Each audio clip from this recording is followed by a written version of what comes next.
Ahora les invito a llevar la atención a los sonidos de este lugar.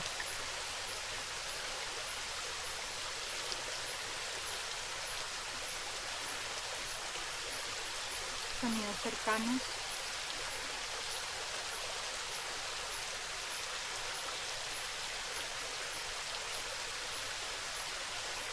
sonidos lejanos.